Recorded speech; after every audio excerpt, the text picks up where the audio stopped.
And I would also like to introduce our panelists.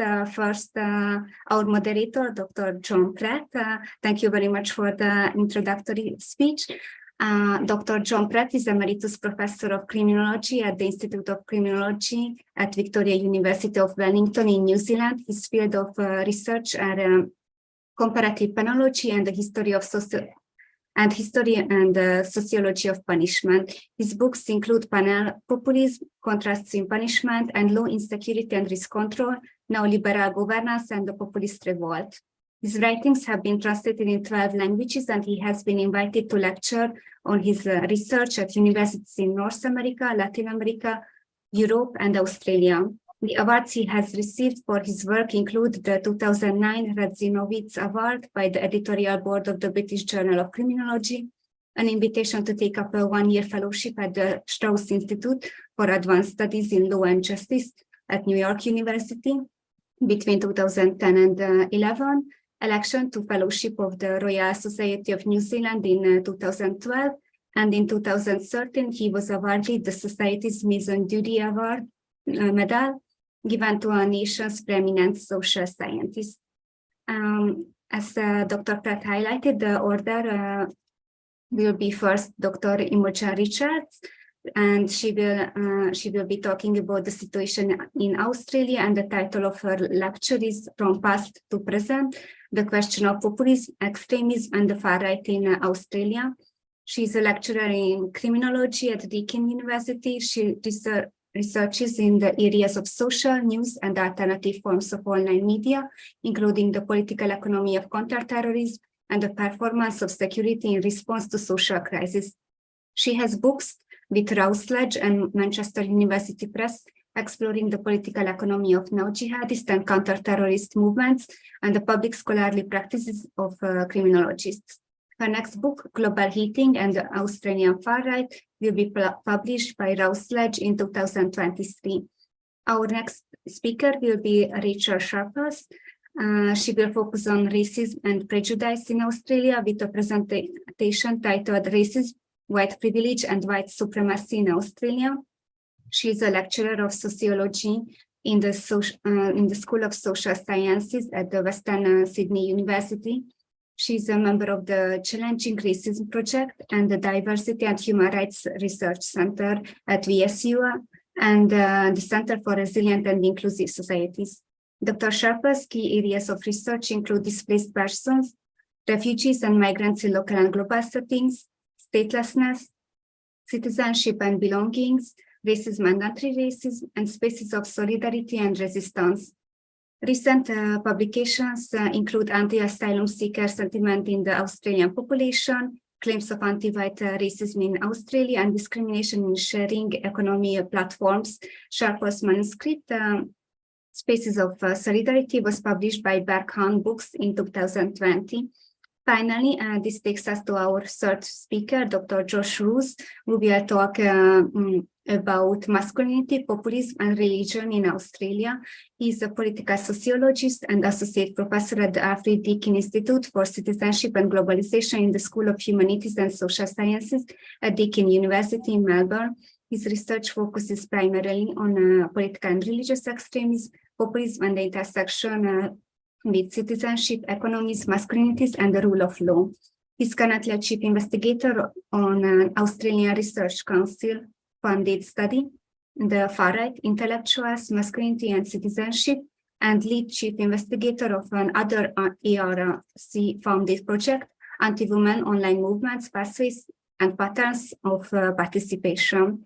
And now we know very well our panelists. I would like to make a reminder that this panel will be recorded and live streamed on the CPS YouTube channel. And I would also like to note that we do the Q&A session after the completion of the presentations. You can write your questions in the chat box, or you can raise your virtual hand and pose your questions in person. And with that, I will give over the word to our first speaker. Thank you very much.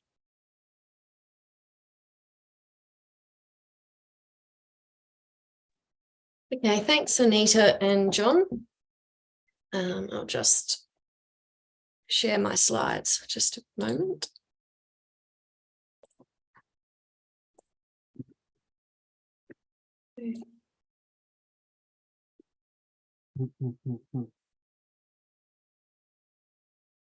Oops. Okay.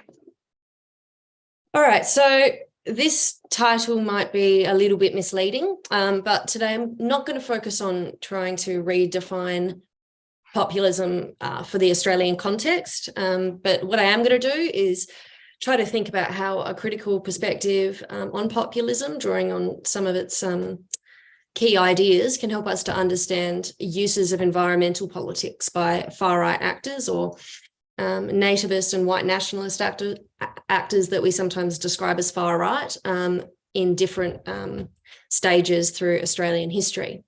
So this will involve first elaborating a couple of critical perspectives on populism and then turning to the various sort of environmentalist and pseudo-environmentalist positions that are espoused by white nationalist actors.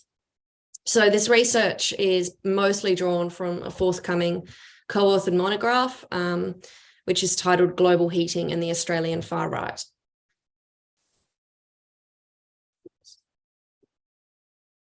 Okay, so before I go into any detail about the groups and individuals classified as far right here, I just want to outline a few theoretical insights that might inform how we can understand populism in this context.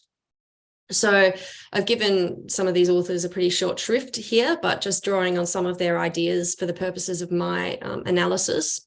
First, we can look at Mudd's understanding of populism as a thin-centred ideology, which can be combined with other ideologies. So it rests on a distinction between the pure people and the corrupt elite, and the populist radical right, has to be defined as such and to those ends rather than simply populist. So Mondon and Winter argue that the rhetoric around populism or the populist hype can sometimes obscure the real conditions of a sort of a social threat emerging from the rising far and extreme right.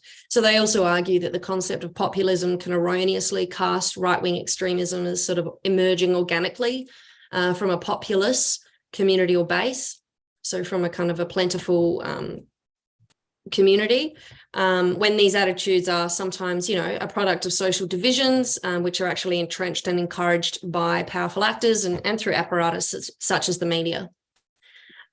So they also argue, Mondon and Winter and Aurelian Mondon and others as well, have argued that the different typologies of populism can sometimes also sort of obscure the complicity of liberal institutions, including the media and political establishments.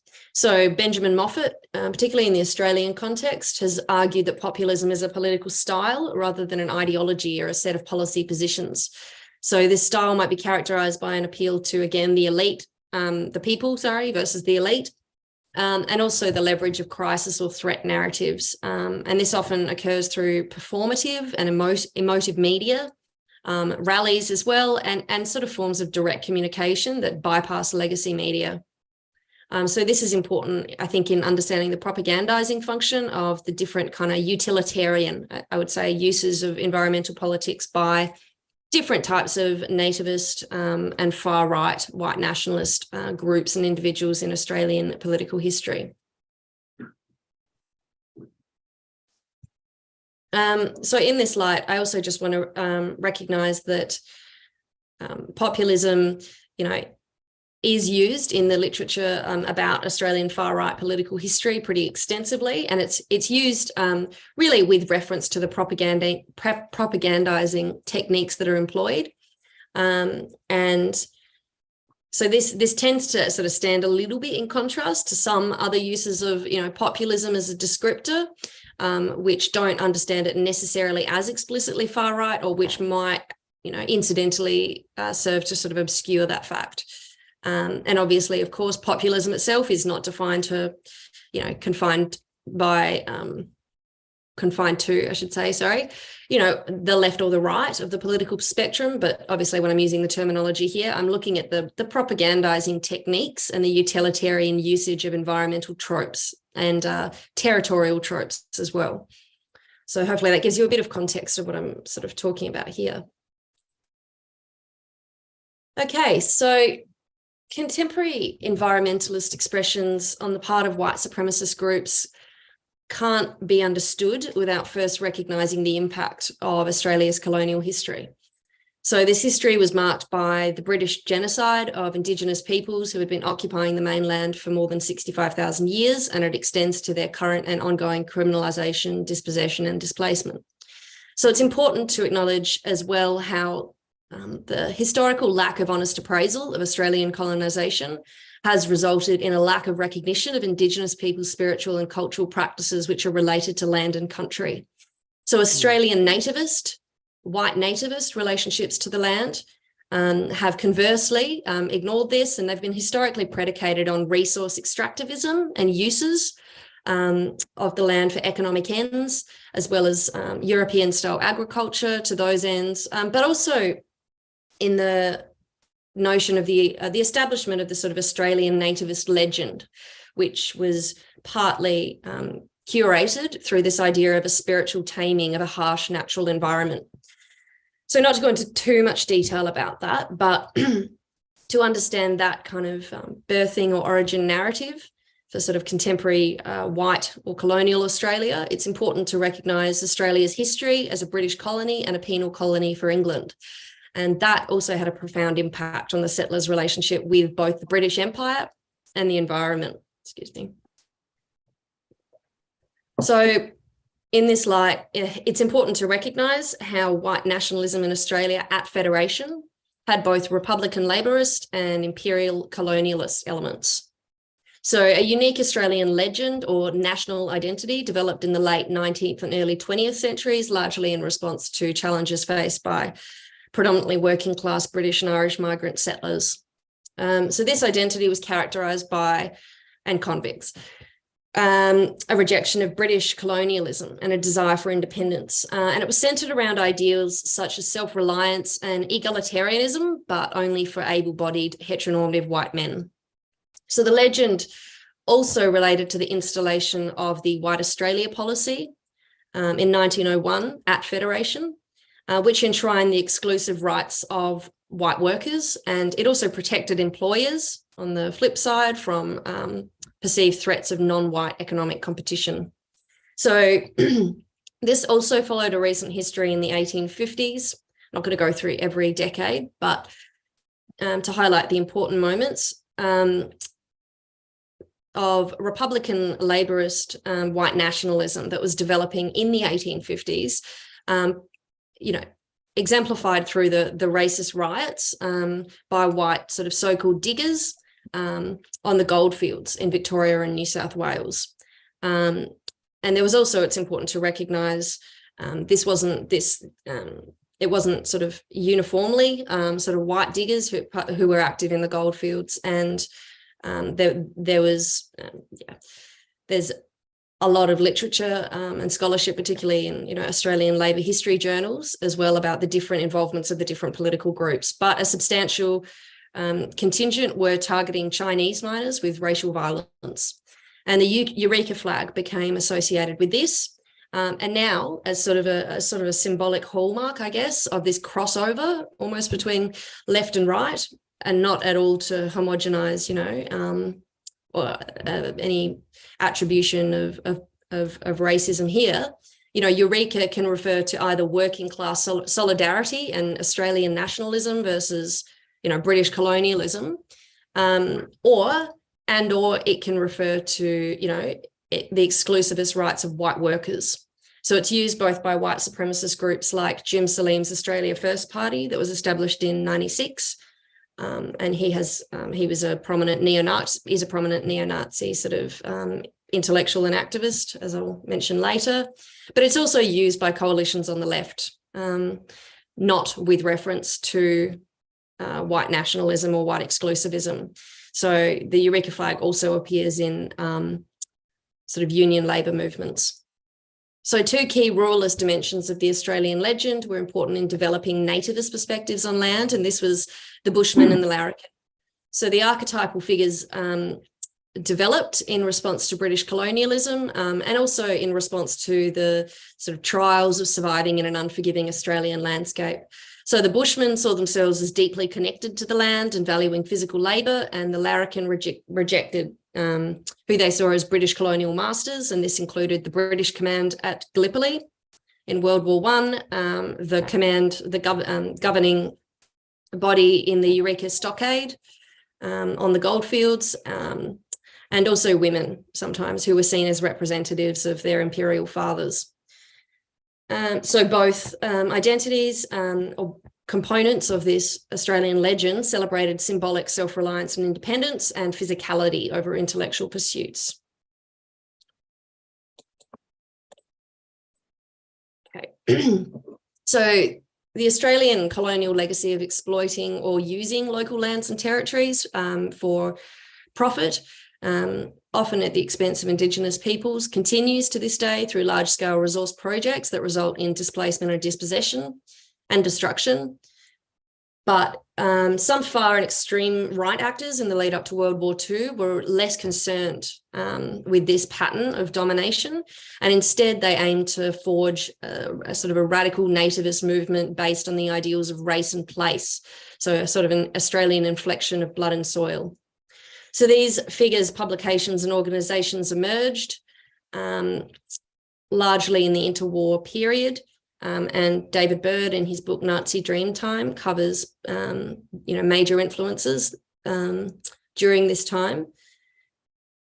So I think they could be said to draw on these kind of quasi-Volkish sentiments of blood and soil.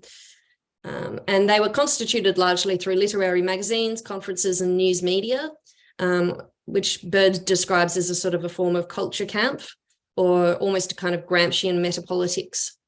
So trying to bring about cultural change prior to political revolution. So figures in this movement promoted the development of a unique Australian form of white nativist identity predicated on associations between culture, race, land and territory. And one way in which they sought to popularise these ideologies was by gradually incorporating poets, artists and prose writers into the Australia First Movement project. So this project was led by Percy Inky, so-called Stevenson, who was a writer, activist and influential publisher in the 20s and 30s, and he was sometimes colloquially referred to as the Bunyip critic. So the Australia First Movement was a fascist organisation that sought to promote a white Anglo-Saxon identity and exclude non-white and non-Anglo-Saxon peoples from Australian society. Many of its members were interned during World War II, and the organisation was characterised by its admiration for Adolf Hitler and its advocacy of totalitarianism and racial purity. So the Australia First Movement held anti-Semitic, anti-imperial and anti-socialist views, and it's self-described as in favour of National Socialism. So importantly, the Publicist publication served as a key mouthpiece for the Australia First Movement, publishing both kind of literary and other discursive texts. So this also the press of the Publicist and the Australia First Movement also existed as part, like within a larger ideological framework of ultra-conservative and far-right cultural and literary outlets that were circulating in Australia during that time. So this included the Catholic Weekly, The Advocate, Norman Lindsay's Fran Follico Press, and also the short-lived magazine, The National Socialist. But in his writings, Stevenson drew upon and also incorporated ideological tropes that were already present in major, sort of more mainstream, not less explicitly right-wing, certainly less explicitly anti-Semitic works of the time, including Miles Franklin's depictions of the Australian outback. But he also drew on D.H. Lawrence's focus on vitality and anti-modernity, and his famous 1936 text, The Foundations of Culture in Australia, was inspired by Nietzschean literary tendencies of Jack Lindsay, for instance, or William Balebridge. Balebridge also, close to that time, authored an unpublished poem called Palingenesis.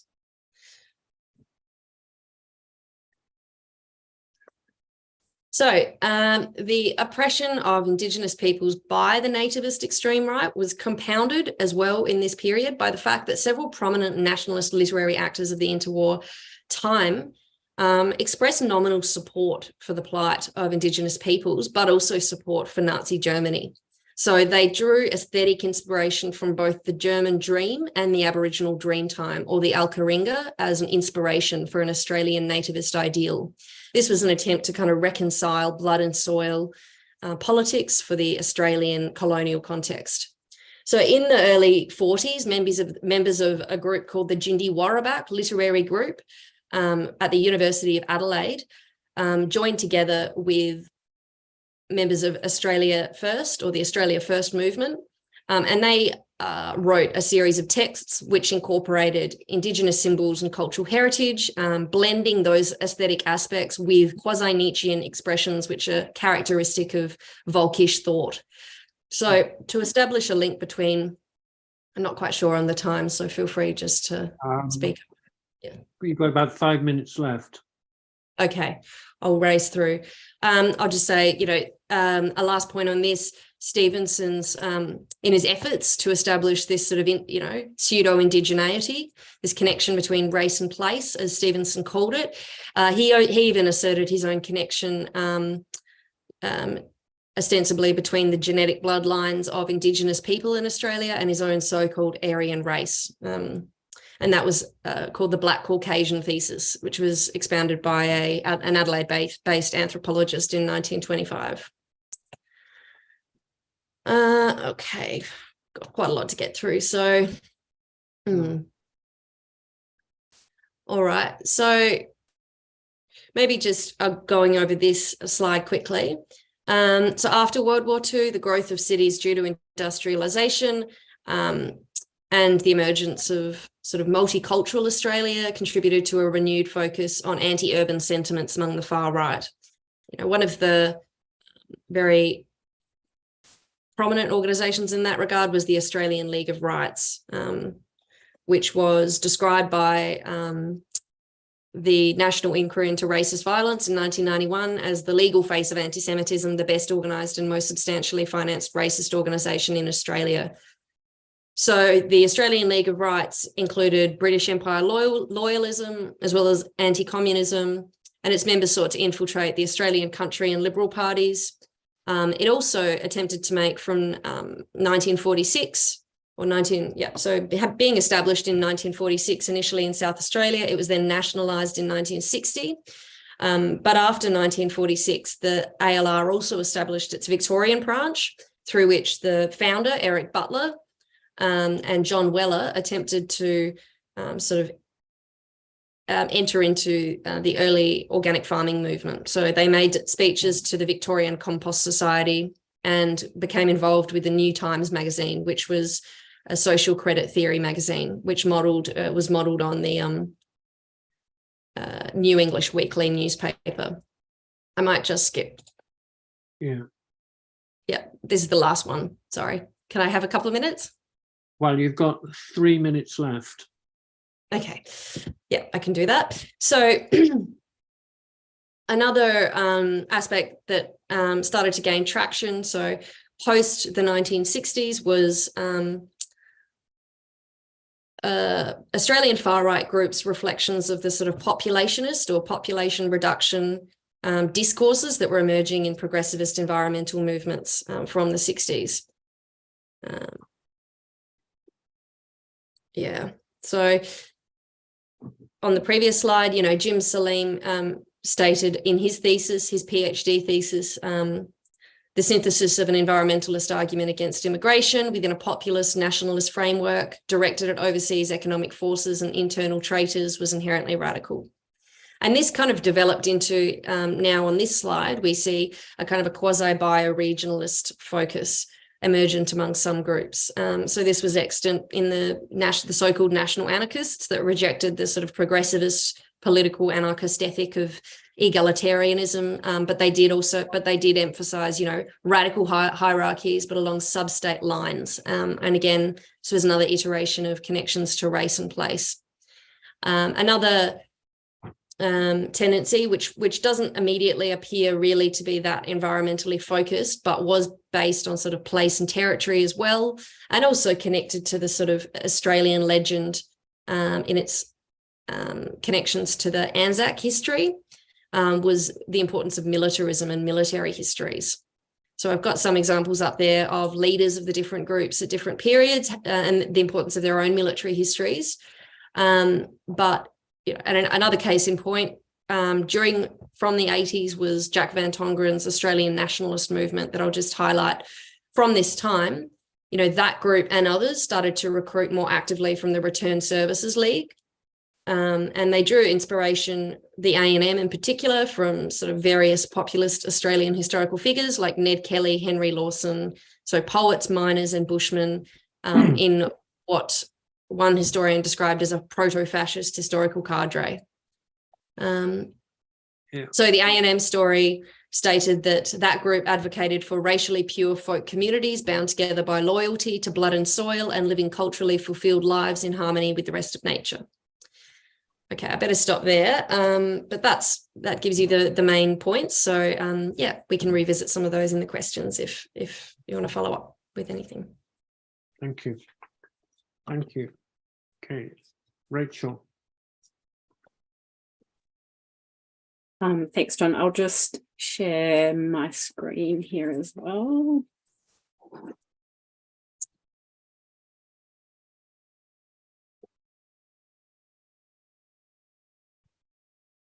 Make sure everyone can see that okay, hopefully. Yes, excellent.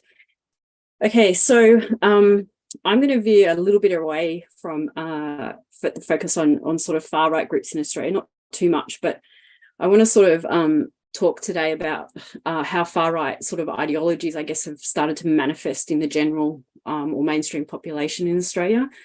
And I'm going to focus a bit on racism, white privilege and white supremacy in that. I also talk a little bit in this talk about anti-white racism, and this partially because it relates to a project that I'm working on that I'm going to talk about and show a bit of data on, but also I think because it's increasingly present in mainstream platforms in Australia, and I also think because it's a byproduct of white supremacy and white privilege, particularly when it's under threat. And so I think it's quite topical and pertinent to where we currently are at the moment. So in 2018 in Australia, Pauline Hanson, who we've already mentioned a few times here, is the leader of a right-wing populist party in Australia called the One Nation Party. She submitted a motion to the Australian Senate that it, so as in the Senate, acknowledged the deplorable rise of anti-white racism and attacks on Western civilization, and that it is, and I quote, okay to be white. While the motion was actually narrowly defeated in emphasis there, so it was 28 to 31, and that narrow defeat included the ruling Conservative Liberal Party at the time voting in favour of the motion. And it's quite significant that a white supremacist slogan made its way into the legislative chamber of Australia's Parliament. It also highlights, I think, the increasing normalisation of claims of anti-white racism in Australia, and also a fervent need by those who make those claims to have it acknowledged and legitimised. So Hanson's motion constitutes, I think, a claim of anti-white racism and also a threat to white privilege that it's increasingly evident in Australian society. These are claims that articulate a loss of privileged status of Anglo-Celtic heritage and the perceived ambivalence of the Australian government about this change in status. It also shows prejudice and loss associated with increased immigration, such as reduced access to health services and employment, amongst others. Also a claim of white ownership over our national identity and territory. White privilege remains a significant inhibitor, I think, of anti-racism efforts in Australia, and left unexamined, white privilege has contributed to claims of anti-white racism and the solidification of a white national identity that is exclusionary and harmful. So these claims of anti-white racism and white privilege have been enabled, I think, by a right-wing nationalist infiltration into mainstream discourses, perpetuated by politicians and the media, but also deeply embedded in the attitudes of a segment of the Australian population. And while these sentiments have long existed in the Australian psyche, and I think Imogen's talk highlights that really well, it's heightened in contemporary times by a greater tolerance and legitimacy given to white supremacy and national populist views. And as such, I think it represents a quite unique and underexamined perspective on white privilege discourses in Australia. So I'm going to show some of the data that I've been collecting, or the research that I've been doing over the last few years in a minute. But basically, I've been looking at research that sort of examines the presence of a white victimhood sentiment in Australia and the associated claims of anti-white racism that go with it. And I've sought to place these claims in the context of Australia as both a settler colonial and a multicultural nation. I've argued that the denial of racism and white privilege is an obvious extension of both the failure to positively address Indigenous sovereignty and dispossession in Australia and the realities of Australia as a migrant nation. And I've sought to understand how claims of anti-white racism and white privilege are present in the broader population, what role structures and institutions play in its uptake, and how it can be arrested before manifesting in forms of extremist behaviour. And I've tended to focus on that general mistrust and disenfranchisement of the societal base rather than those extremist positions. And that's an intended position on my behalf. I perceive claims of anti-white racism and its effects to be deeply embedded in the attitudes and behaviours of the broader society, not just an extremist marginal fringe. And I also believe that addressed at a societal level, the misuse and harms associated with the move towards these more extremist positions can be arrested. So wider acknowledgement of systemic racism and white privilege in this broader population is a key intervention for generating broader buy-in for that anti-racism action. I've used a little bit a concept that Gaston Hage put forward like a little over 20 years ago now in his book White Nation, where he talks about the white warrior. And it helps me conceptualize, I think, a group of white Australians who believe themselves to be victims of anti-white racism. So they're increasingly vocal, for example, about their perceived prejudices against them, prejudices that they associate with increased immigration, the loss of privileged status of Anglo-Celtic heritage, and a perceived ambivalence from the Australian government about this change in status. And I think this concept can probably be extended in more contemporary times too, to also include a fear or a worry around the perceived loss of a white national identity. These fears, I think, are not constrained to the private sphere, nor can they be attributed solely to errant individuals. They're present, I think, across a wide section of Australian society. We see it manifest in the political and public discourses on asylum seekers, anti-Chinese sentiment found in the commentary on government corruption and real estate investment, Islamophobia, and more recent commentary in Australia around, and put inverted commas, African gangs. Those claims, or these kinds of claims, I think have found traction globally as well, in the UK, the US, and many parts of Europe. There was a high-profile case of Google memo author James Damore suing Google for discrimination against white males. In 2018, the UK Shadow Education Secretary Angela Rayner stated that the focus on women and ethnic minority groups in the UK education system have inadvertently negatively impacted white working class males. So these claims, of course, traverse very complex categorizations, including the impacts of class and gender, but the common dominant framing is a racial one, a perceived discrimination because of being white. Those who make claims of anti-white racism could be described as ordinary people expressing problematic, but essentially commonplace concerns around identity and belonging. And in a sense, that's true. But in unpacking the nuances of how we construct and practice national identity and belonging, we must be careful not to deflect from the role both individual and institutional racism, including white privilege, play in those commentaries. There is an unexamined sense of ownership over the national space that comes through in these commentaries, a whitewashing of Australian history that ignores both the Indigenous history of the land and the contributions of immigration and multiculturalism. And there's privilege in being able to ignore these things. There's also a sense of injustice, I think, manifest in a perceived discrimination because of being white, which in turn is attributed to a strengthening of the position of non-whites at white Australia's expense. So I want to just quickly go through some data that we've been collecting as part of the research group that I'm part of over the last couple of years. And the first one I will look at is just some attitudinal data that we've collected in a survey, a big national survey we did in 2016. There were about 6,000 respondents to this survey. And the survey actually covered a wide range of topics, including attitudes towards cultural diversity, immigration, white privilege, experiences of racism, But from this data, this big data set, we isolated 38 respondents who made claims of anti-white racism, and we analysed that data around attitudes. So the demographic data showed that males are slightly more likely to make claims of anti-white racism than females. You can see the stats up there. The majority of claims were made by 46 to 55-year-olds, followed by 36 to 45-year-olds and 18 to 25-year-olds. So a young to middle-aged demographic, if you like. The most common level of education was a trade or TAFE qualification, but possibly differing to a lot of research on demographics in this area. University education rated second highest. Almost half the respondents were employed, with retirees and home duties the next two most common employment types. 60% identified as Christian, followed by no religion, agnostic or atheist.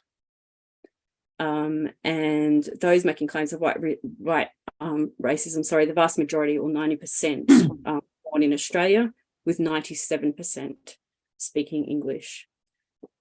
These findings, I think, show that there's a large cross-section of anti-white racism claims in that population. The second data, which is in the table that you can see up here now, actually it's the same sort of demographic data, but this one looks a little bit more at those who made claims of anti-white racism and their attitudes towards cultural diversity. So we found that, for example, those who made claims of anti-white racism were more likely to hold negative attitudes towards cultural diversity. They were more likely to admit that they're racist and feel comfortable doing so. They were more likely to have an assimilationist view of immigration and to hold negative views of new and emerging migrant groups. This suggests a high level of intolerance towards the principles of multiculturalism, which in turn, I think, fuels that discombobulation white Australians feel around their current status of privilege in Australian society. The next data that I've got up here is actually more qualitative, and we conducted a discourse analysis of some of the claims of anti-white racism that were made. And we're attempting to try and sort of understand the underlying tenure and drivers of those comments. And in particular, we looked at the role these discourses play in the development, reinforcement, legitimation, and reproduction of white dominance. I've got some examples up on the screen. I won't read through them, but you can just look at them while I talk about what we found in these kinds of comments. We found a discourse of anti-white racism that's framed by a perceived threat to a white Australian national identity, and that this was I think, reflective of key mechanisms of institutional racism, and in particular white privilege. They're encapsulated in three key themes. The first is the perceived elevation of migrants at the expense of white Australians, and in particular through anti-discrimination policies, leading to a heightened sense that white Australians are being discriminated against. The second theme is the white paranoia, so that perceives the white Australian national identity is under threat by the presence of ethnic minorities who disrupt the dominance of white Australia. And this is coupled with a hardening resolve to protect it, even if the nature of that identity is contested. The third is that these claims are intrinsically linked to the privileging of white Australians as the owners of the national space and identity. And this is accompanied by a sense of loss of control over the nature of that space. So these themes sort of highlight the increasingly fearful and racialised tone of Australia's national identity debates. And actually, just as Imogen was talking, then I was thinking about some of these quotes, because they really do lie with some of the comments Imogen was making around, blood and soil and that nativist idea of, generational attachment and ownership over that territory or land. So those who make claims of anti-white racism express a fear of immigration and its embodied other. They see change as a threat to their status and privilege, and they see their whiteness as a racial category that affords prejudice against them. They worry about what the nation, use it as an expression of their national belonging. These perceived prejudices are associated with increased immigration, the loss of their privileged position, and a perceived government ambivalence around this change in status. So this group is now prevalent, like I said before, in a cross-section of Australian society, and their fears and concerns are emboldened and legitimised by a resurgent white supremacy in global and domestic politics. And these contributions have contributed to a racialisation of being white that is now expressed through far-right agendas of white solidarity and white nationalism. The last thing I just wanted to touch on is the mainstreaming of some of these far-right ideologies that we see occurring in Australia. And I want to just give some examples here of where I see that data that I just presented sort of appearing in this sort of mainstream platforms. So the first example is just the use of politicians and right-wing commentators to mainstream the events and views of race hate speakers. So we've just finished a project looking at race hate speaker tours in Australia, and some of these insights come from that. So for example, Senator Malcolm Roberts, who's a member of the One Nation Party, used his official government Facebook page to promote the Gavin McInnes and Tommy Robinson Deplorables tour in 2018. Senator Pauline Hanson, who's the leader of the One Nation Party, invited Lauren Southern to dinner during her and Stefan Molyneux's 2018 speaker tour. Former Deputy Prime Minister Barnaby Joyce said he had, and I quote, politically and economically fallen in love with Lauren.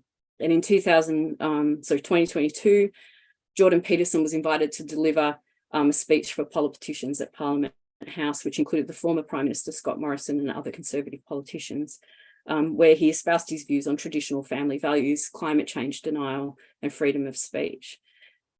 The Australian Parliament, these are examples of the Australian Parliament being used actively to support the perpetuation of right-wing hate speech for their anti-Islam, anti-feminist, anti-immigration, white supremacy ideologies. So that's one example. Another example, I think, is the high-profile media personalities expressing racist views on mainstream platforms in Australia. One example is Eddie Maguire, a high-profile media personality who used his national radio platform to suggest Adam Goodes, who's a highly talented Indigenous football player, should be used to promote the musical King Kong. Kerry-Anne Kennerley, who's an iconic media personality in Australia, made racist stereotyped comments about Aboriginal people on a mainstream morning TV program. When she was told by another media personality that she sounded quite racist, she undertook a defensive campaign of denial, which saw her attack the professionalism and integrity of the woman who had accused her of being racist. In another example, in 2016, Sonia Kruger, who's the host of a primetime breakfast TV show, vilified Muslim people when she said Australia should close its borders to those of the Islamic faith because she would like to feel safe. While there was certainly public attention that called out their racism at the time, in all three cases, the personalities being racist retained their high-profile positions and platforms at that time. The last example I want to just briefly touch on is the what we've seen over the last few years, is the infiltration of far-right ideologies into anti-lockdown and anti-vax movements in Australia.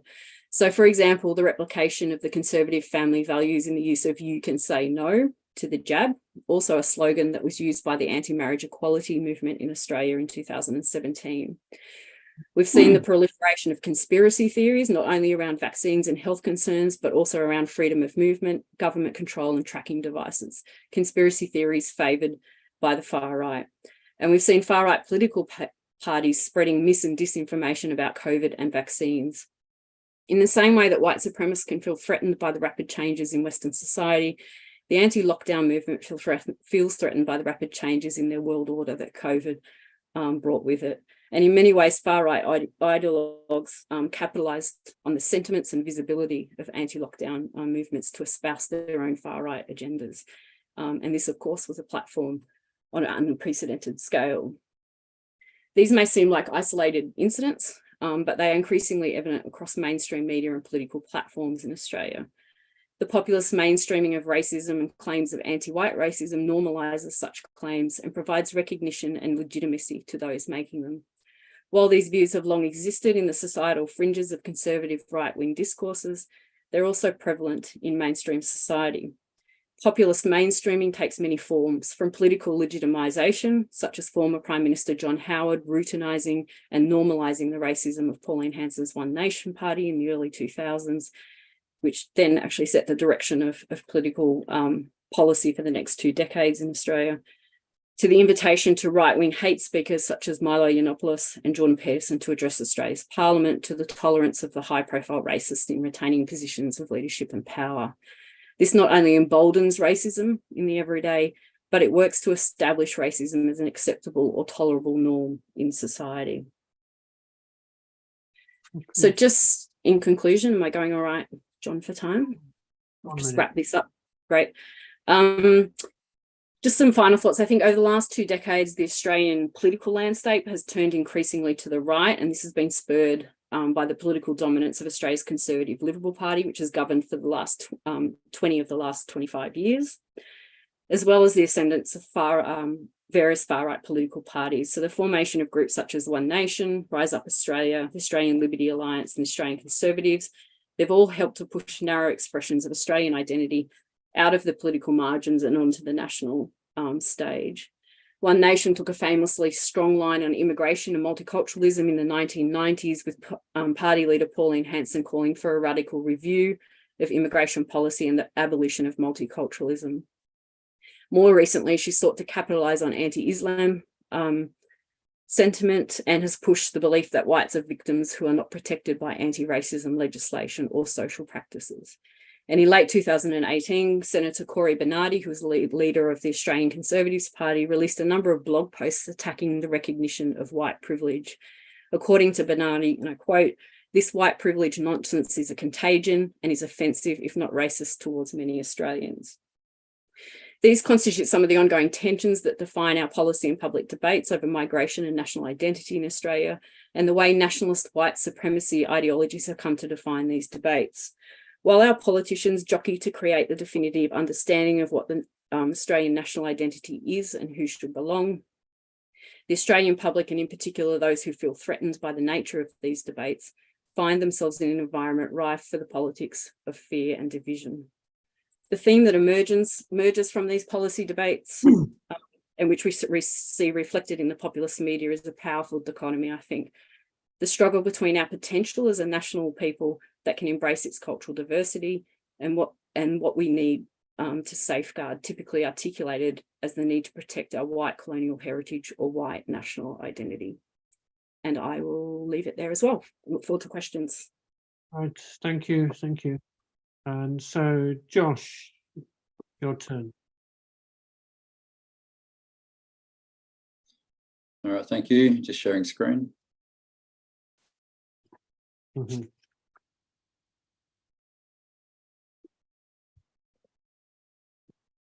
All right, can you hear me, John?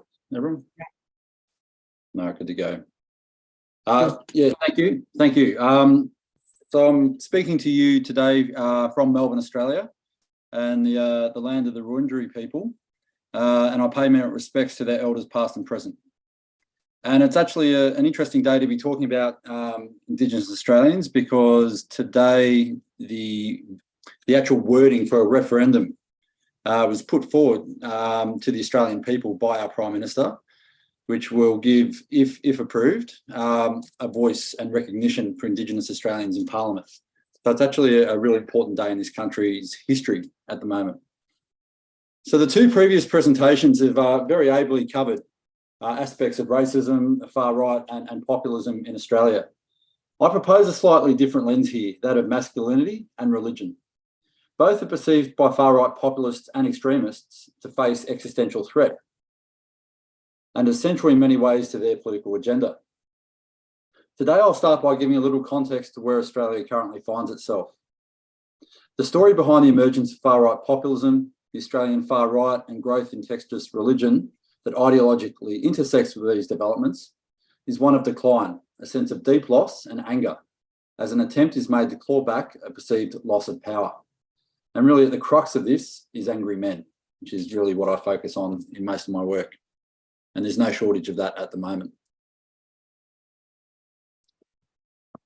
Okay, let's put that down. So here in Australia, we've just had a roughly 10-year period of hard right populist government with a trail of economic destruction this has left behind. And this could be argued to extend back to really 1996 with about a 5-year window where we had a slightly centrist government. In 2022, due largely to the Morrison Liberal government, Australia recorded its worst ever score on the Transparency International Corruption Index. That's a decline similar to Hungary over that period. We've seen rapidly rising socioeconomic inequality, driven by an almost pathological pursuit of free market policies in relation to the public sector and industries requiring state support, whilst enabling economic cartels, including the Murdoch media empire. Much of this has been tied to the housing market. Populist policies have been aimed at wealthy, middle-aged homeowners, and we've seen a continuation of hardline anti-refugee offshoring policies that have now been exported around the world and have become influential in the UK with their Rwanda strategy, the US and other Western nations. This is not to mention the extreme right populists in the Australian Parliament, including Pauline Hanson, who in 2017 wore a burqa onto the floor of the Senate. Former Queensland Senator Fraser Anning, who openly consorted with far-right extremists, and others such as pro-Trump Alex Antic, who appeared on the Alex Jones InfoWars show and stated his desire to drain the Billabong, or George Christensen, who appeared on Steve Bannon's War Room program. Such actors have been brought into the conspiracy theories popularised online in the context of the COVID-19 pandemic. Evangelical Christian, I'm going to speak to a series of dot points, and I suppose I'm speaking from the concept of the layperson, the context of the layperson who might struggle to make sense of these different strands. We've seen evangelical Christian Pacific Islanders refuse to acknowledge sporting code pride events. We've seen far-right extremists convicted of inciting hate convert recently to Islam. We've seen the most powerful institution on the face of the earth, the Catholic Church, which for years has obfuscated and impeded investigations into long-term child sexual abuse by priests, proclaim itself a victim, impeded by anti-discrimination legislation from practicing its freedom of religion by being unable to fire gay teachers. A practicing evangelical Christian Prime Minister, pictured here in the middle, in one of the most secular nations on earth, held prayer meetings inside the Prime Ministerial offices and claimed that he laid hands on constituents whilst pushing to legislate a Religious Discrimination Act. Then a retired former member of federal parliament, known in a pejorative sense as the member for Manila, keynote a church and state conference declaring that Satan is the hero and patron saint of modern culture, and that a satanic influence has crept into politics, and that the West will cease to exist within our lifetime. We've seen severe backlashes against efforts to teach children safe and healthy sexuality in school settings. And in the past month, a group known as Christian Lives Matter, who've been around for a few years, parade through progressive inner city suburbs with high LGBTIQ populations, chanting the Hail Mary. Yesterday in Sydney, we saw violent clashes between this group, Christian Lives Matter, and trans rights activists, although the violence was very much one way. At the funeral of George Pell, Cardinal George Pell, who was at the centre of a global controversy for his alleged involvement in sexual abuse, which resulted in his imprisonment and eventual release on appeal, former Australian Prime Minister at his funeral proclaimed him as having undergone a modern-day crucifixion and declared him a saint for our times. These developments have shaped the role of religion in public life in Australia. In the context of historic lows in church attendance, we see a hardening of religious identity, particularly amongst evangelical Christians and conservative Catholics. We shouldn't overlook that in this context, however, there's also, for a prolonged period of time, been a hardening of Islamic identity, particularly amongst second and third generation Australian Muslims. A very small percentage who left to fight the Islamic State movement in the period 2014 to 17, but many more who had their passports cancelled. So we've seen the religion, as it's found itself to be, adherents have found themselves to feel marginalised, they've pushed back in a multitude of ways. To the far right actors have emerged, basing their tactics and structures on US groups such as the Proud Boys. Their activities have ranged from public and incendiary protest tactics, using the Nazi salute in Jewish suburbs and in front of our state parliament, and attending anti-COVID lockdown marches, to stage photo opportunities in public space, pamphleting and forming clubhouses where they train in mixed martial arts and wage a war on Telegram, the encrypted messaging app. The violent potential of these groups and the individuals associated with them has already been well established. Christchurch terrorist Brenton Tarrant expressed his admiration for fascist figurehead Blair Cottrell and was in contact with current leader of the National Socialist Network, Thomas Sewell, a former schoolboy in Melbourne's leafy eastern suburbs. Sewell himself has recently been convicted of assault, punching a black security guard in the face, and is facing more charges for violence, although to this point, police have prosecuted this without reference to ideological orientation. The various groups, including the Australian Proud Boys, derived from the American group of the same name, the Australian Christian Fascists, European Australian Movement, NSN, and so on, are primarily constituted by younger men who presumably spend their days plotting to bring out the boogaloo or the day of the rope and practicing MMA. At one point, ASIO, the Australian Security Intelligence Organisation, reported that monitoring the far right constituted almost half their caseload, although the most recent update in the past couple of weeks placed this at approximately 30%. Whilst espousing hate-filled rhetoric, these groups have been careful to distance themselves from terrorism online and proclaim themselves as activists, despite their hate-filled and illegal, arguably illegal rhetoric that breaches many laws related to hate speech. We've seen tabloid media commentators in unison with their hard right extremist contemporaries in politics rail against the recognition of diversity.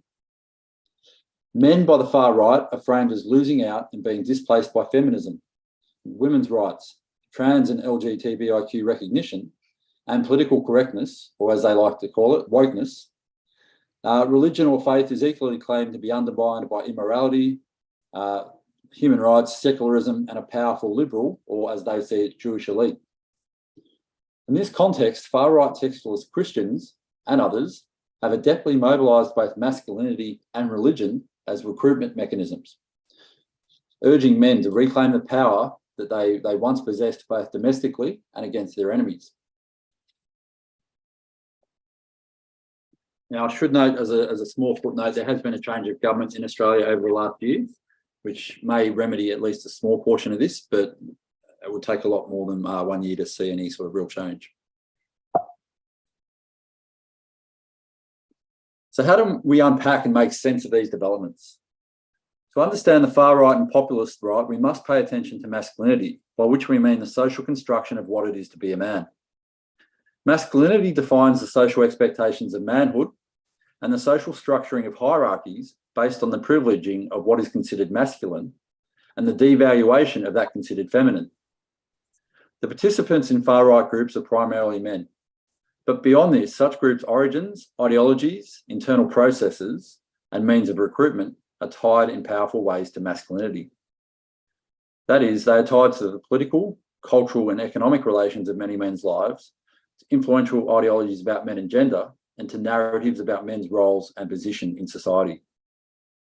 Men's participation in some contexts is shaped by a variety of factors associated with masculinity, including but not limited to limited economic conditions, the changing nature of work, including casualisation, the loss of a job for life and welfare safety net, perceived political repression, and particularly amongst white-collar workers who make up a good proportion of the new alt and far right, a sense of aggrieved entitlement, a perceived loss of the respect, recognition, and social standing to which they're entitled as men. To understand this, we need to look at the changing status of men and work over the past 5 decades since the introduction of free market economics and its displacement of Keynesian economics. Involvement may be driven by men's resentment and blame directed at the women and minorities who are perceived to have benefited from male economic, legal, and political subordination, and be directed at these groups and governments that are perceived to have facilitated it. This may be grounded in a sense of shame, and we really need to talk about the important role of emotions in this context. We see a sense of shame, humiliation, and anger as social trajectories stagnate and turn downward.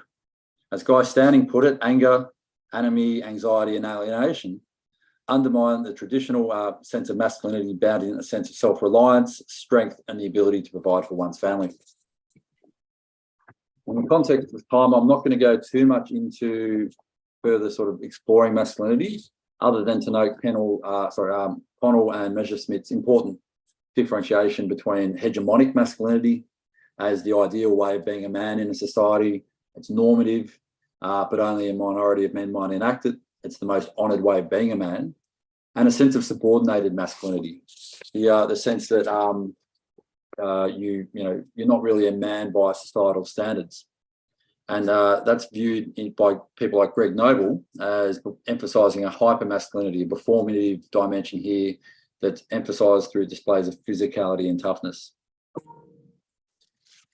So really we see a mix of factors driven by free market economics, including anti-worker industrial relations legislation, casualisation, and more recently the automation of some white-collar functions, but also anti-discrimination legislation and a more empowered and educated female workforce on the other, that have shattered this dream and sort of evoke a sense of nostalgia amongst some men for a past that they perceived as lost.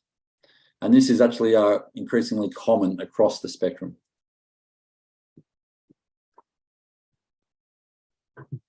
Actually, I'm going to go up because I'm now talking about religion. Sorry about that. So I do want to briefly touch on how we frame religion in these debates in relationship to populism as well. So one of the dominant tropes about the relationship of religion and populism is that religion has been hijacked by populists. Mizuki and McDonald, for example, argue that we're faced with the increasing exploitation of religion in political discourse by mainstream politicians and right-wing populists to express belonging rather than believing, to defend the territory of Christendom rather than the values of Christianity. And they assert that church elites typically condemn the instrumentalisation of religion for these purposes. However, it's argued here that while some groups do embrace an empty and rhetorical form of Christian identity, organised religion is an important ingredient of the contemporary global right-wing populist surge. Attempts to exonerate organised religion and religious leadership from responsibility for the demonisation of other faiths and minorities show a startling lack of understanding about how the theological framing of truth amongst fundamentalist textualist elements of organised religion shape highly energised and often hostile responses to other faiths that have absolutely everything to do with religion. Furthermore, far from being passive actors, organised mainstream religion, be it through denominational leaders, factional figureheads, or publicly aligned politicians, are actively competing for political status and power, pursuing religious exemptions from secular laws, and taking sides, either with the establishment or the new demagogues, in their attempt to achieve survivability or, contrastingly, to grow. Internal theological and political cleavages within religion.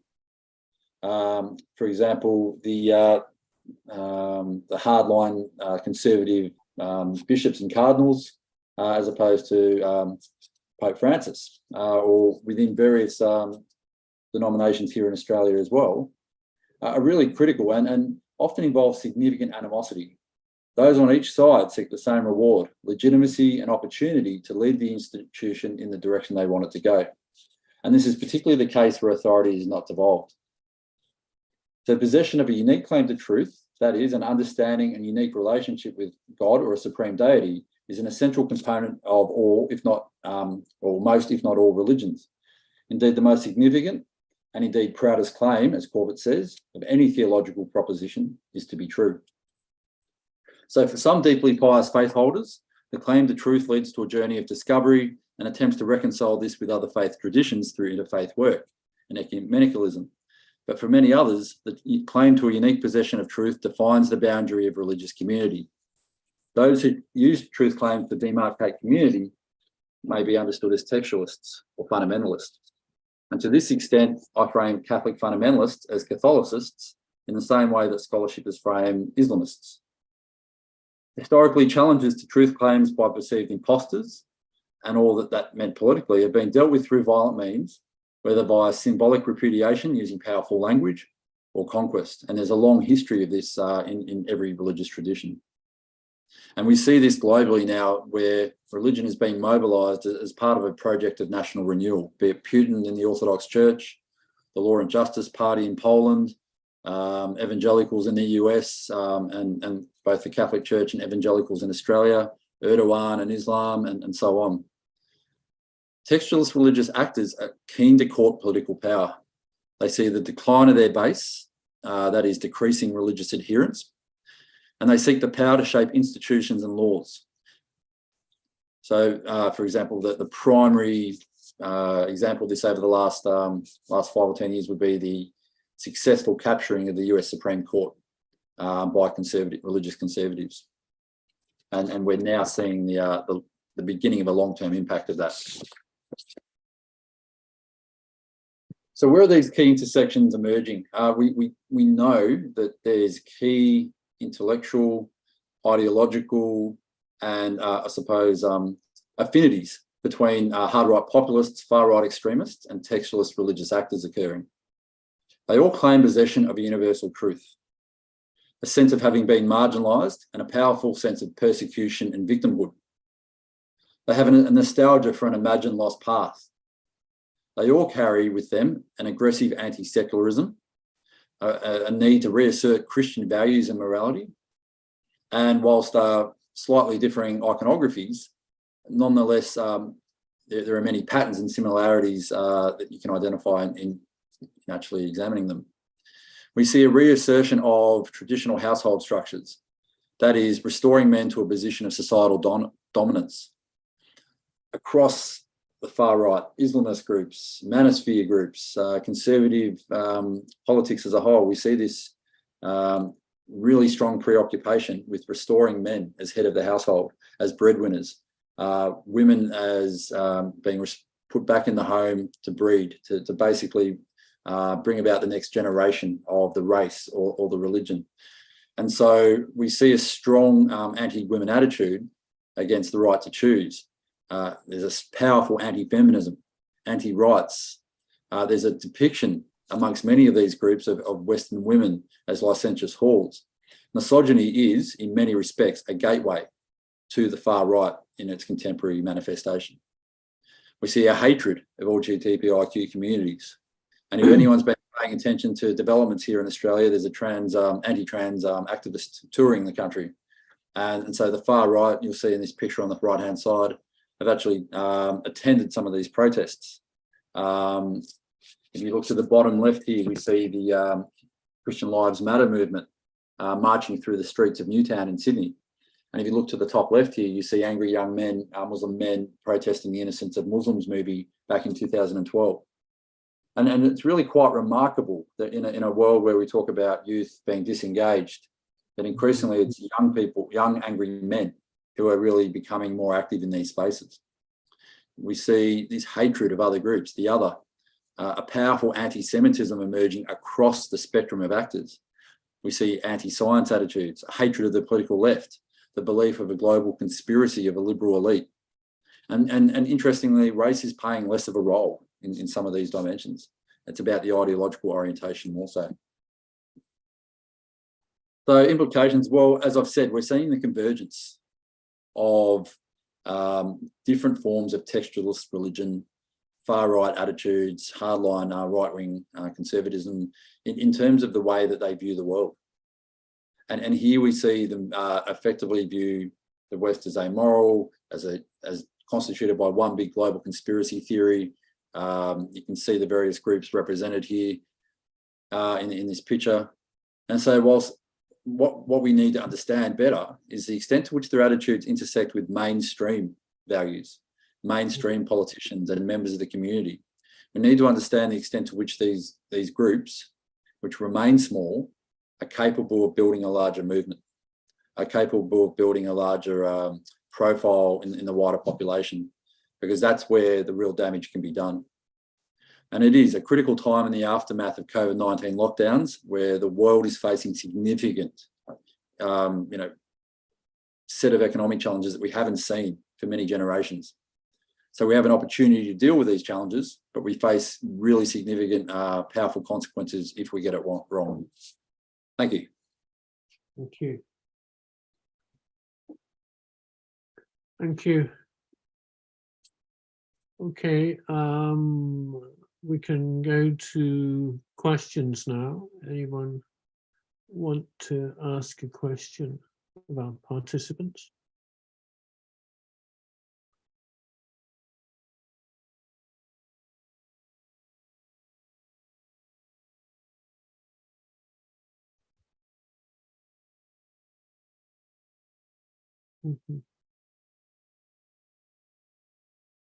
John, I have a question. Yeah. Yeah, my question is actually, first of all, thank you very much for these interesting and insightful presentations. I have learned a lot about populism and far right and racism in Australia. Thank you very much. My question is to Rachel and maybe other panelists, and it is about the role of the conventional media in the populist radical right and far right politics in Australia. Especially, I wonder about the role of the visual, audio, and print media outlets, which have been semi-monopolized by Rupert Murdoch's media imperium. We know how his strong media played a role in the UK and the US politics on behalf of populist radical right and far right political actors. Since Murdoch family first started to build their media empire in Australia, could you please elaborate the issue in Australian political context? Thank you. Sure. I mean, media is not my area, but I think I was just thinking as you were asking that we just finished a big project looking at misinformation, the spread of misinformation during COVID-19 here in Australia. Well, actually, particularly it was looking in New South Wales. But the interesting thing that came out of one of the interesting things that came out of that was we were asking people where they got their information about COVID from. And mainstream media in Australia was still one of the key platforms for people to get that information. So I think we talk a lot and we've seen a lot about the diversification of media, particularly people going to online platforms and social media for their news and that kind of thing. But I think that just that particular project and that particular, question and the data that came out of that, I think reinforced the fact that for many people, mainstream media is still their key source of information when it came to COVID, like an emergency information. So I think partially for me, it's like we've got diversification of media. People can go to a lot of different places to get their news. And part of that, there's a good part of that, right? Because there's much more diverse ways that we can get our news rather than relying on one or two Murdoch publications. But there still seems to me a prevalence of some of those mainstream platforms. So we looked particularly in Australia at Channel 7, 9 and 10, which are the big TV networks, and that's still where people go for their news. Like the majority of the population go for their news. So it's a problem because I think we think we've got more diversity, but I guess in having more diversity, it also means that people can go to lots of different places and get lots of dis and misinformation as well. So it's a hard one to counter. In some ways it's good that we've got diversification. In some ways it allows more misinformation to be out there in the world. And then at the same time, we're still relying on these mainstream platforms for our news. So I don't know much more than to answer for that. Like, I think it is problematic, the media in Australia, but I don't know if Imogen and Josh, you have other things you might want to add to that. Yeah, I can just add to that.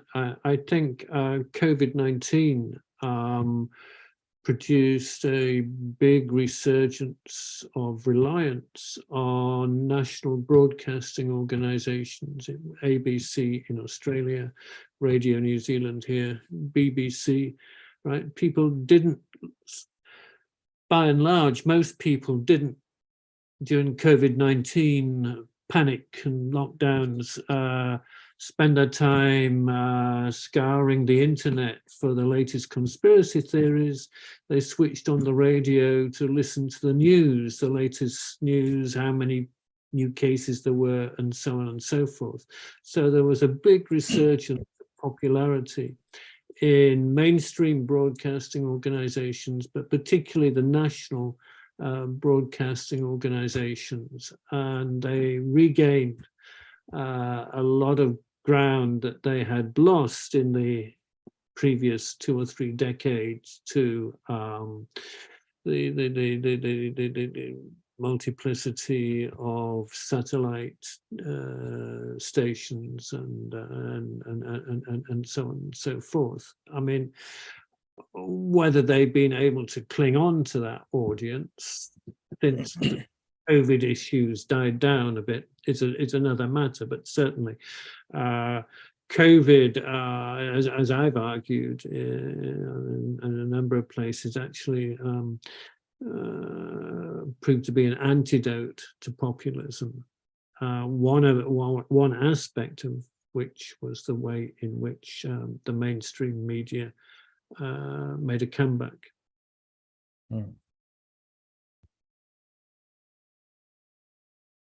I could add something as well, perhaps. So I can see there's another question, so I'll try not to go on too much. But yeah, I guess just building on what John and Rachel said as well, sort of I have been looking at, in the context of the book manuscript that I'm sort of finalising with a couple of people at the moment, looking at the sort of uses of environmental politics by the Australian far right. We're also looking at intersections between climate denialism and resignation and accelerationism, and that sort of tracking via the mainstream news media, highly concentrated corporate news media in Australia.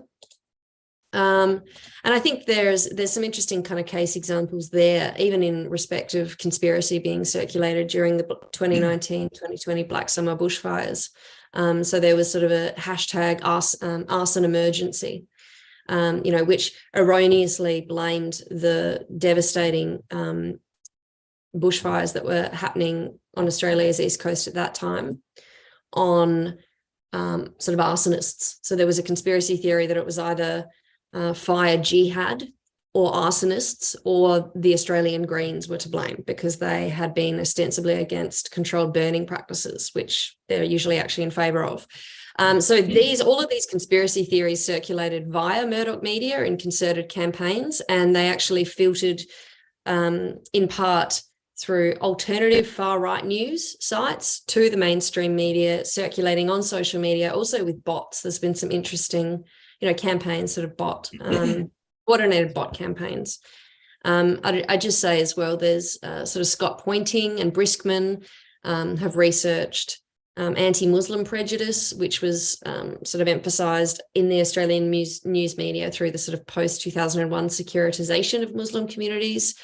And Busbridge and Moffat and others as well did a study of the sort of cultural Marxism conspiracy and its circulation through. There's been a bit of research about that, particularly in the Australian, which is the sort of our sole national broadsheet. So I just thought I would, because I have those case studies right in front of me of Murdoch, I sort of thought I would highlight them as well. Yeah. Can we have the question from Jelan, please? Yes, hi. I have two questions actually. One for Josh. So from your presentation, it seems that masculinity is more linked to extreme and radical populism, but aided by the mainstream on the mainstreaming because it normalizes this rhetoric. But could you say that mainstream populism is less gendered and radical extreme? And for Rachel, in your presentation, it showed that there was a gender split that was something more like 60 to 40 or so in Australia. Would you say that mirrors general global trends, or is that context specific? Yeah, thank you. I'll just jump in on that first question. So obviously a 20-minute presentation, you've kind of got to make some broad sort of assertions. So the book that I put up there for everyone to stare at for about 10 minutes, The New Demagogues, was basically built around a survey that I conducted with Professor Brian Turner and Ipsos. And that was a global masculinity survey across 28 countries with 19,000 respondents, men and women.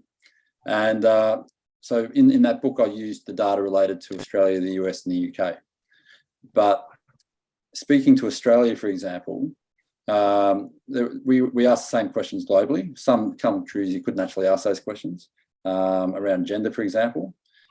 But we looked at, for example, measures of hard and soft misogyny. So the idea that women deserve equal rights to men, which is in many respects, given societal norms, a measure of hard misogyny. And about 5% of men and about 2% of women disagreed that women deserve equal rights to men.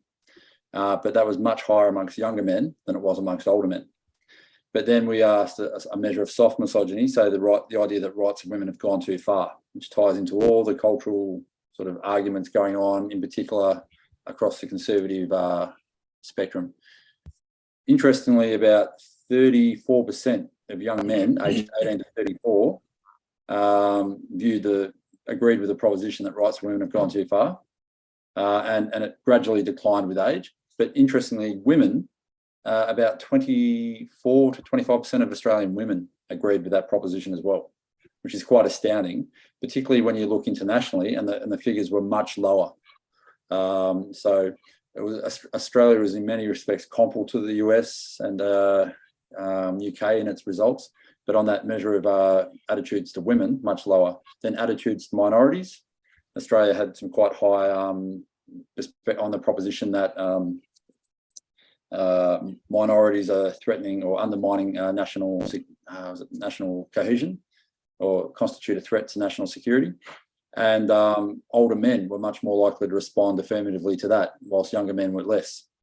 So this is a global survey. It provides us a dimension or an insight into the normative attitudes that are out there that intersect with these far-right extremist propositions.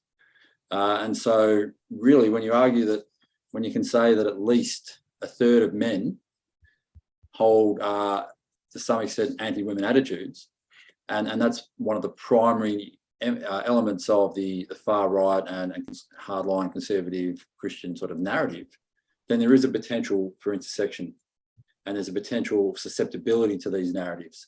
So that's what we really need to understand, that normative dimension. And it might be less interesting and less sexy, so to speak, than looking at what hardline extremists are saying and doing. But really, we need to understand what's happening in wider society and the extent to which they may subscribe in some way, shape or form to these views. Thank you very much. Just on the second one, I think if it was the slide where I was looking at the demographic breakdown, it was 53 male to 47 female. But that, just to put it in context, that's a survey that was looking at the general the national population in Australia. So that those numbers are almost on par with our breakdown. It's about 51-49 in Australia for the national population. But I think the interesting thing, therefore, if we go 51-49, we've got 53-47. It's not that big a difference to what the national population is, except that men are slightly more. But I think my main takeaway from that stat is that it's actually much closer than we probably might think it would be. So there's not as big a gap, I think, between male and female attitudes in that particular aspect. And I don't know how that differs globally. I only know that that's in the context of the Australian situation. Thank you for. Okay, we got another question from Bulent. Yes, thank you very much again. My question is for Imogen. With an overall assessment, which concept defines the style of contemporary populist politics in Australia best? May cultural populism or civilizationalist populism be an efficient concept to make a kind of generalization about current Australian populism? Thank you.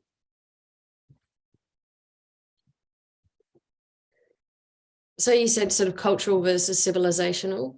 Yeah.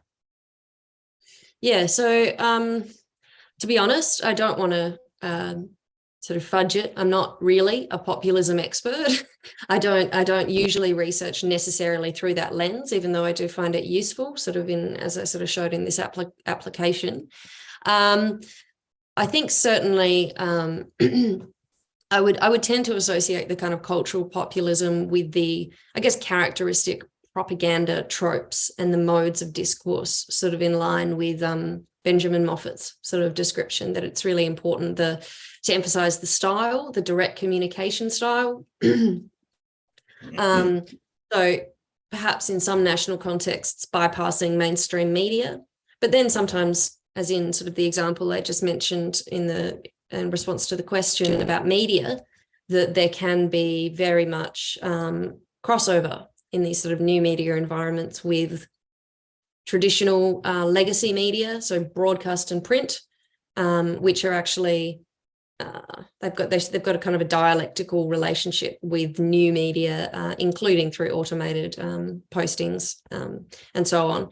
So I guess insofar as I'm conceptualizing cultural populism through that lens as the sort of mode of communication style, I would say, you know, that is prominent in the Australian context as it is elsewhere. And civilizationism, I suppose, and I might be slightly, you know, I'm not sure if I'm slightly misinterpreting the distinction between them, but there is, you know, in the Australian context as well, a growth in far right narratives about the decline of Western civilization. And those are often articulated through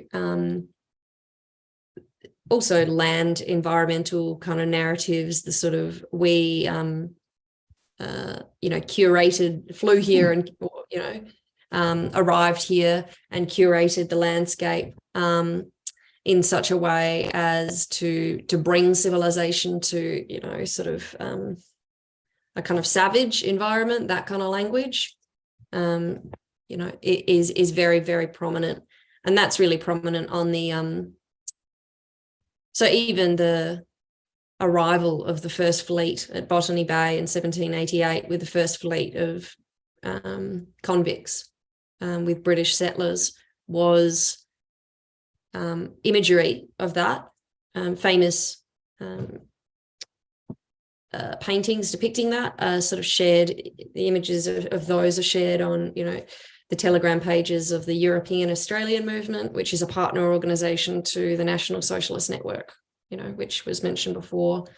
So explicitly National Socialist groups really explicitly propagandize on this basis of, you know, Aryan civilizationism, bringing civilization to a continent that was either, you know, formally conceptualized as terra nullius in sort of Lockean terms, so empty, but, you know, otherwise conceptualized as sort of an untamed wilderness, which, you know, we know not to be the case, and wilderness narratives obviously to have their colonial underpinnings as well. So maybe that's a bit long-winded, but I think both are prevalent, and I would say more civilizationism perhaps goes more to the substance of the populist appeal, which is, you know, pride in settler colonialism, and cultural populism, perhaps most in the Australian context as elsewhere, is through these modes of expression, these propagandizing media. Yeah, maybe hopefully that helps. Any more questions?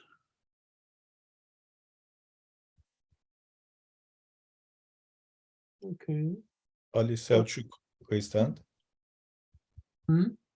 I have a question. Yeah, go ahead. Okay.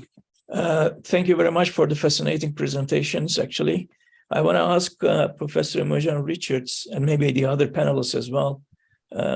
Ms. Richards, you talked about the genocide of indigenous people in Australia. What role does genocide play in the formation of populist movements and identities? Do they deny it? Do they recognize it? How does it play? So I suppose the examples that I was giving, particularly the sort of post-World War II examples, are really extreme right. So there is a certain degree of pride in genocidal national narratives, explicitly expressed. You know, there's a lot of traditions along a sort of a multi-spectrum right, radical right, far right. And so, you know, the types of engagement with Australian political history, you know, differ according to what works for those audiences, I would say, what has the most purchase. I think. And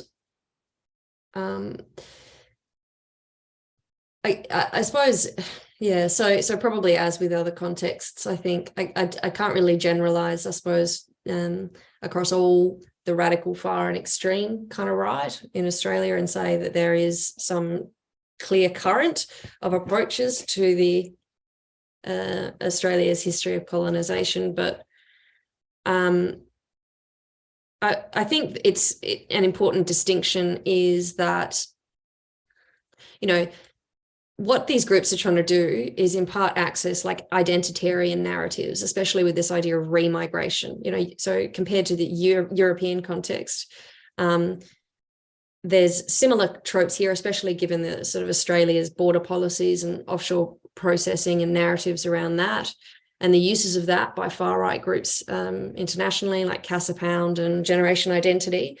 But it's not really possible in sort of the Australian, Canadian, US context to reconcile those claims of European indigeneity with the sort of identitarian ideal. So it's kind of settler colonial white supremacy.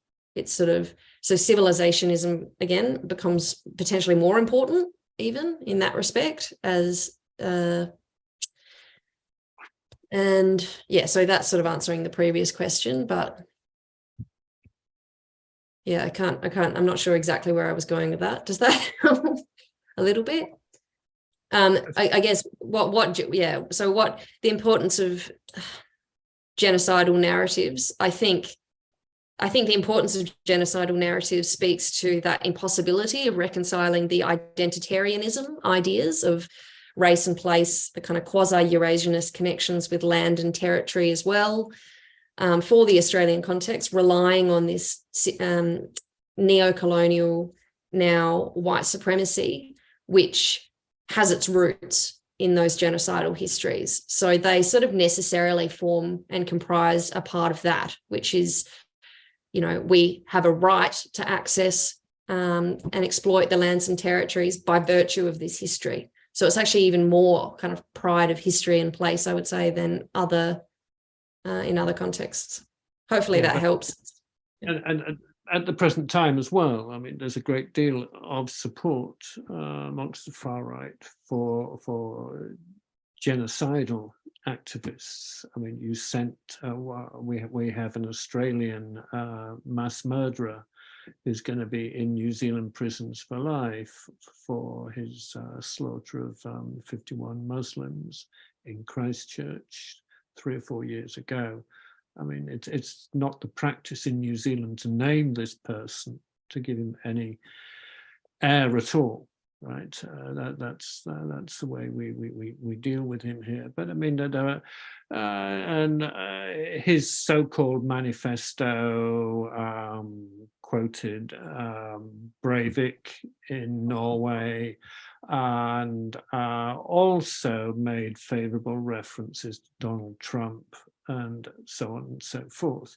If you look at some of the mass shootings that have taken place in the US, yeah, it's you can see the genocidal intent of those actors, whether they're trying to gun down Jews or blacks or Latin Americans and so on. It's as if they see themselves as defending the white race against these intruders to what should be their territory.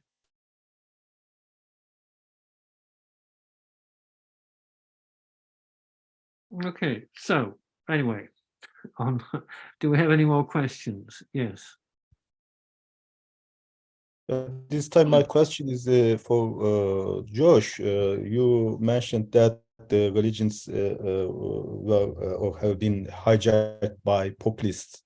Do you mean also Muslim immigrants? Do you see some traces of this hijacking among the some Islamist migrant Muslims, or just you refer to Christianity?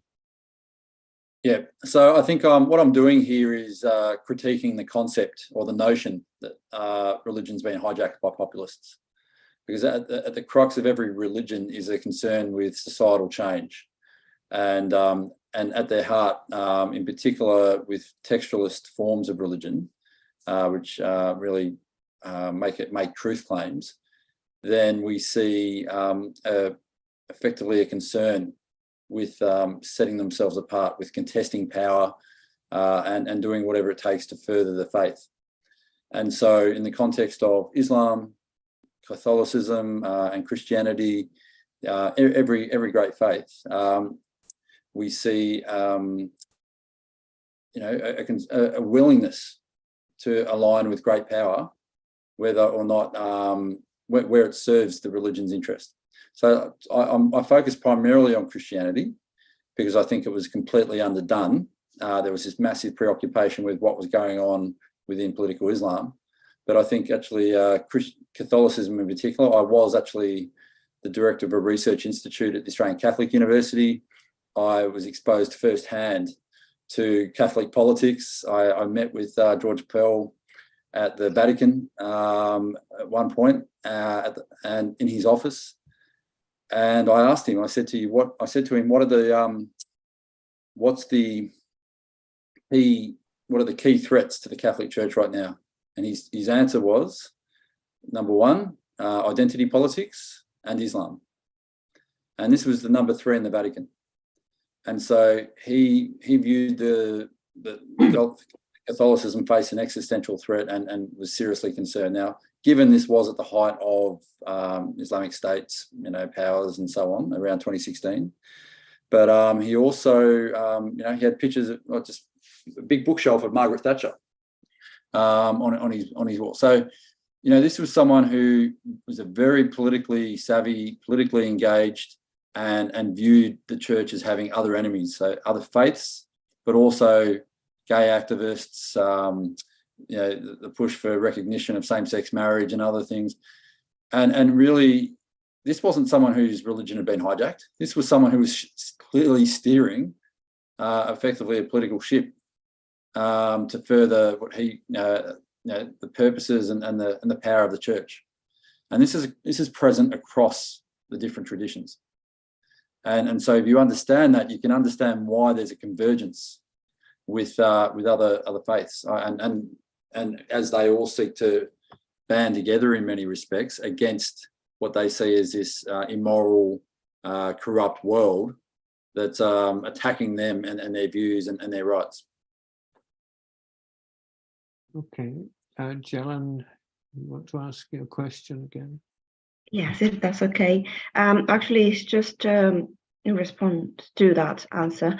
How do you see, Josh, the approach of groups in Europe that have a pseudo-progressionist approach, so protection of LGBTQ communities and so on, in, for example, Northern Europe or the Netherlands and so on, because they have an approach that seems to be secularist and protection of secularism, which is almost religious. And I wanted to get your thoughts on that.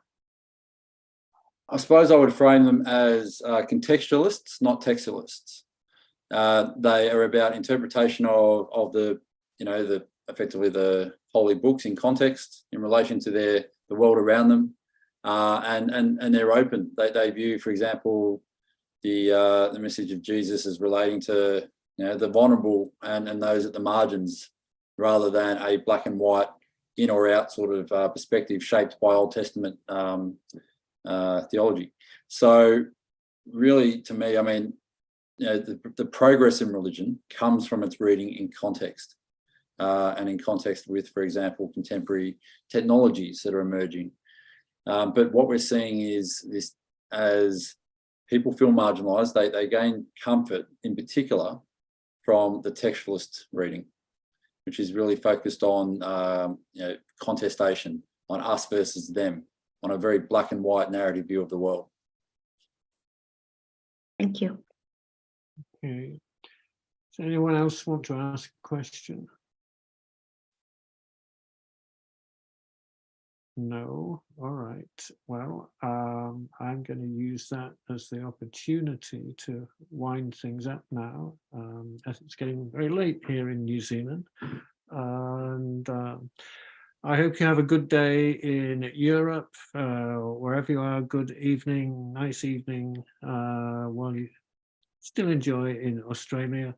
Thank you very much for your contributions. Thank you for coming along and listening to these great talks about Australia. And I hope we can, our paths will all cross again at some point in the future. Okay, so thank you very much and good night.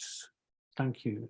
Bye-bye. Thank you, Dr. Pratt. Thank you Very much. for great moderation, and dear distinguished panelists, thank you very much for your very insightful presentations. And I would like to also thank for our attendees who enriched our discussion. And please mark your calendar for the next session, which will take place on the 27th of April, and we will discuss populism, macho-fascism, and varieties of illiberalism in the Philippines. I also wish you all a great rest of the days. Thank you. Okay, thank you. Thanks Bye-bye. again. Thanks, everyone. Thank you.